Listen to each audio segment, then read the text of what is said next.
सर्वांना नमस्कार. अर्जुन मयुरी लव्ह स्टोरीचे 71 भाग यापूर्वीच अपलोड केलेले आहेत. कृपया ते सर्व भाग ऐकण्यासाठी आपल्या चॅनलला सबस्क्राईब करा. अर्जुन रात्री थोडा उशिराच घरी आला. मयुरीने त्याला फोन केला होता आणि त्यानं सांगितलं होतं की उशीर होईल, तुम्ही सगळे जेवण करून घ्या. मयुरी तर काही तिच्या अर्जुन रावांशिवाय जेवणार नव्हतीच आणि सचिन म्हणाला अर्जुन आल्यावरच जेवणार. मग सचिन आणि मयुरी जेवेनात म्हणून लताही नाही जेवली. सगळे त्याच्यासाठी जेवायचे थांबले होते आणि तो आज 10:30 वाजता आला आणि तो सगळ्यांना ओरडला. आधी मयुरीला, तुला कळत नाही का गं सांगितलेलं? आता एकटी आहेस का तू माझी वाट पाहायला आणि अशी उपाशी राहायला? अशी उपाशी राहून माझ्या बाळाला पण तू उपाशी ठेवतेस का? आणि मयुरी खाली मान घालून गप्प बसली. आता ते ओरडले तरी गुपचूप ऐकून घ्यायचं म्हणून. आता सचिनची बारी. काय नवरदेव, आज नाही वाटतं घाई जेवून बेडरूममध्ये पळायची? आणि सचिन म्हणाला अर्जुन यार, आम्ही सगळे जेवलो असतो आणि तो एकटाच राहिला असता. कसं दिसतं ते? आणि असं रोज रोज थोडीच होतं. एखाद्या दिवशीच तुला उशीर होतो ना, मग थांबलो तुझ्यासाठी, तर त्यात काय बिघडलं? आणि अर्जुन म्हणाला बिघडलं काहीच नाही, पण असं माझ्यामुळे अवेळी जेवून पोटं बिघडतील तुमची. आणि आत्ताच सांगून ठेवतो, यापुढे जर कोणी माझ्यासाठी जेवायचं थांबलं तर मग मी 2 दिवस जेवूनच देणार नाही कुणालाही. आणि आता सगळ्यांना हसू आलं आणि सगळ्यांनी मिळून जेवण केलं. दोघंही आता बेडरूममध्ये होते आणि मयुरी त्याला म्हणाली अहो, इतका उशीर का झाला हो तुम्हाला? खूप कामं पेंडिंग आहेत का फॅक्टरीत? आणि तो म्हणाला हो, पण कारण काहीतरी वेगळंच होतं. तो तिचं बर्थडे गिफ्ट फायनल करायला गेला होता आणि येताना तिच्यासाठी तिच्या 4थ्या महिन्याचं प्रेग्नन्सी गिफ्ट आणलं होतं. त्यानं स्वतःच ते निवडलं होतं, कारण मयुरीला दुकानात नेऊनसुद्धा काही उपयोग नव्हता. तिच्यासाठी सगळं तोच सिलेक्ट करायचा. तिला तर खुळीला स्वतःसाठी एखादी वस्तूसुद्धा निवडता येत नव्हती. तिच्यासाठी जे काही घ्यायचं ते तिचे अर्जुन रावच घ्यायचे. तिच्या साडीपासून ते नेलपेंटपर्यंत सगळं. आणि हेच कशाला, मयुरीसुद्धा त्याच्याच चॉईसने या घरात आली होती आणि त्याने मयुरीला हाताला धरून जवळ बसवली. ती म्हणाली थांबा ना, एवढं झालं की बसते मग निवांत. मयू, तुला किती वेळा सांगितलं ग मी आल्यावर तू अशी कामं केलेली मला नाही आवडत. तू माझ्याजवळ बसत जा. आपण कामाला एक बाई ठेवूया का? म्हणजे तरी तू गप्प बसशील आणि आराम करशील. आणि ती आता त्याच्यापाशी बसून गालात हसत म्हणाली अहो, लता आहे ना मदतीला.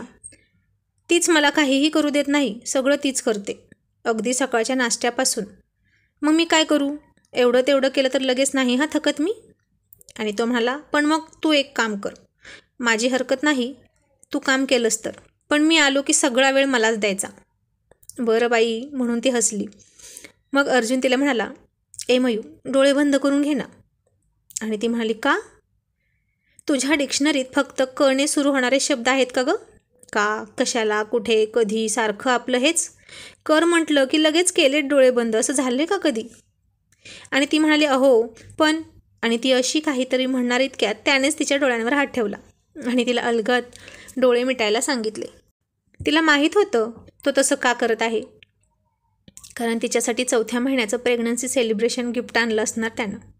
पण काय आणले हे तिला माहीत नव्हतं. आणि अर्जुनने आता कपाटातून एक बॉक्स काढला आणि त्याच्यातून सुंदर असं एक डायमंड मंगळसूत्र काढलं आणि ते मयुरीच्या गळ्यात घातलं. आणि तिला म्हणाला उठ, आणि तशीच तिला उठवून आरशासमोर उभा केली. तिला आरशात पाहून म्हणाला हा मयू, आता उघड डोळे. आणि तिने डोळे उघडले. स्वतःला असं आरशात पाहून आणि गळ्यात ते सुंदर नाजूक डायमंड मंगळसूत्र पाहून तिला आनंद तर झालाच, पण त्याहीपेक्षा जास्त आनंद झाला कारण त्या मंगळसूत्रामध्ये त्या दोघांची AM हे 2 अक्षरे एकमेकात गुंफली होती, जसे अर्जुन आणि मयुरी एकमेकात गुंतलेले होते आयुष्यभरासाठी. मयुरी खूप सुंदर दिसत होती आणि ती आरशात त्याला पाहून मनात म्हणाली अर्जुनराव पण ना किती हटके विचार करतात ना, स्वारी खूपच भारी आहे. आणि तो तिला आरशात पाहून गालात गोड हसत होता. आणि आता त्याने तिच्या कमरेभोवती मिठी मारत तिच्या पोटावर हात ठेवला आणि म्हणाला मयू, तू पाहिलं ना गं आपलं बाळ? ती नुसती हुंकारली. कसं दिसत होतं गे ते? मग मयुरी म्हणाली अहो, अजून काहीच नाही कळलं, फक्त एक गोळा होता मांसाचा. हो का?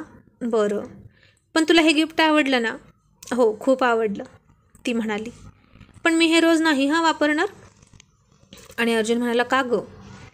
आणि मयुरी म्हणाली, अहो चोऱ्या किती वाढल्या आहेत. रस्त्यानं चालत असतानाही गळ्यातून सोनं हिसकावून नेतात चोर. मला तर बाई भीतीच वाटते. अगं तुला काय झालं आता भीती वाटायला? तू बिंदास्त रोज घाल, मी आहे ना. हां म्हणे मी आहे. तुम्ही काय माझ्या मागे मागे बॉडीगार्डसारखे फिरणार आहात का? तुम्हाला पण तुमचं काम आहेच की. आणि अर्जुन म्हणाला, हो मग मी आहेच तुझा बॉडीगार्ड. तुझी अख्खी बॉडी माझ्या ताब्यात आहे, समजलं. असं म्हणून त्यानं तिच्या गळ्यावर किस केला आणि हसत खटळपणा करत म्हणाला, आता या बॉडीचं काय करायचं हे मीच ठरवणार. हां. ती त्याच्या या बोलण्यावर हसली. आता अर्जुनराव फार लाडात येणार हे तिनं ओळखलं. आणि मग तो म्हणाला, गेलं चोरीला तर जाऊ दे, आपण दुसरं घेऊ. मला कुठे 100 बायका आहेत कृष्णासारख्या. अहो 100 बायका नसल्या तरी 100पेक्षा जास्त जणी मरून पडणाऱ्या आहेत ना तुमच्यावर. आणि अर्जुन खांदे उडवत म्हणाला, आपल्याला नाही बाबा माहीत त्या कोण आहेत. पण तुला कशा गं माहीत? तुमचा व्हॉट्सअप ग्रुप वगैरे आहे की काय? आणि ती हसून म्हणाली, नाही तसं काहीच नाही. आणि अर्जुन म्हणाला, पण बघ हा मयू, तू किती लकी आहेस. फार फार युनिक नवरा मिळाला आहे तुला. सगळ्याजणी जळतात तुझ्यावर, कारण मी तुझा आहे म्हणून. आणि मयुरी हसत म्हणाली, जळाल्या तर जळाल्या, त्याला मी काय करू. उलट त्या अशा जळाल्या की मला आणखीनच जास्त प्रेम करू वाटतं तुमच्यावर, त्यांना आणखीनच जळवण्यासाठी. आणि हे ऐकून अर्जुनला आठवलं की जेव्हा तो मयुरीला मुंबईला घेऊन गेला होता तेव्हा ती मुलगी शॉर्ट कपडे घालून अर्जुनला डान्स कर माझ्यासोबत असं म्हणत होती. मयुरी तर लाजून त्याच्यासोबत डान्स करायला नकार देत होती. ती अर्जुन भोवती घिरट्या घालत होती आणि गाडीतही ती अर्जुनसोबत खेटून बसली होती. आणि मयुरीला तिचा प्रचंड राग आला होता. माझ्या नवऱ्यासोबत प्रेमाचे चाळे करताना हिला लाज नाही का वाटत, असं ती मनातच म्हणाली. आणि माझ्या नवऱ्यावर माझा किती हक्क आहे हे दाखवण्यासाठी चक्क इतक्या माणसात तिनं अर्जुनला डीप किस केला होता. आणि अर्जुन तिला म्हणाला, हो गं, तू खरंच खूप डेंजरस वागली होतीस तेव्हा. सो हॉट आणि सेक्सी वाटत होती तू. किती डीप किस करत होतीस मला त्या पार्टीत सगळ्यांना देखत, आणि सगळे आपल्याकडेच बघत होते. आणि मला किती किती लाज वाटत होती माहीत आहे का. असं अर्जुन लाजण्याचं नाटक करत म्हणाला. आणि त्याच्या या ॲक्टिंगला हसत मयुरी म्हणाली, तुम्ही आणि लाजणार, निर्लज्ज आहात नुसते.